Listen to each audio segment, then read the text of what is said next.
we've been around with Progress for about the last 30 years. I've been at the helm at MIP for the last 25 years, so that's really where I got to know the Progress technology. Way back when, we were actually looking for technology that would help us with referential integrity. Remember the days where we had to write all the rules to make sure that the data in the database was sound, and 4GLs came out with all this great technology in terms of relationality. So there were 5 opportunities for MIP to go and look at then. It was Infomix, Sybase, Microsoft. Microsoft actually hadn't brought out their product just yet, but Oracle, Infomix and Sybase really with Progress in the mix. And once we had a look at all of those technologies, we thought, well, where Progress really stood out was the strength of the language and the database intertwined. And this was the days before services where, it became much easier to separate the database and the language. But in those days, having the language very close to the database, it maintained that referential integrity and really the data elements in the database. So I think it was version 6 that we started in way back when, and the training courses. And MIP were probably around 4 people.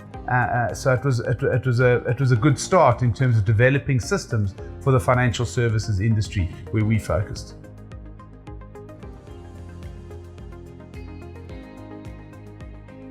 So since 1994, Progress have really helped us grow our business.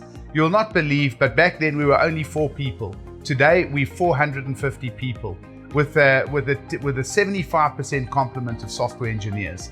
We have grown our revenue 30,000%, which over time, it's just unbelievable to comprehend. One of the big things that Progress actually did for us was that they accepted the software as a service model. So instead of charging us license fees, they charged us a percentage of revenue. And in South Africa, or being on the African continent, it's very hard to drive a business based on licensing models that are US dollar based. But the revenue-based model just helped us so much. So they moved us in those early years from character to GUI client server to web client. Then we went across to the web, and finally writing mobile apps in the Kendo technology. So you can see that MIP all along have moved with the time, have moved with technology, and actually really impressed our customers.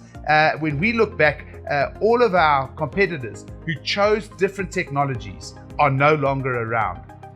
We managed to stem the tide and continue to drive with the technical capabilities of the Progress team backing us.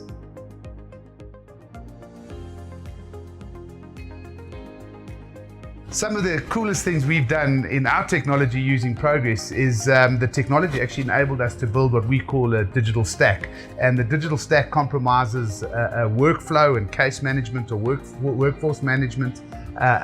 We use the rules engine supplied by Progress and tie that in there.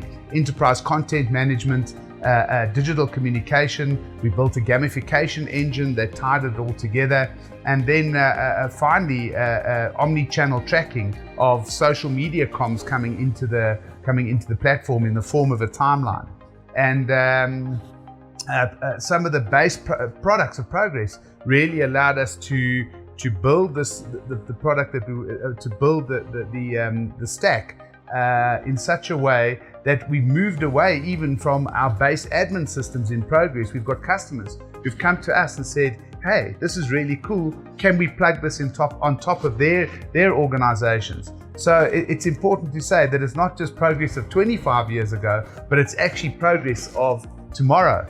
We're actually selling to customers wanting to modernize and socialize and digitize their businesses.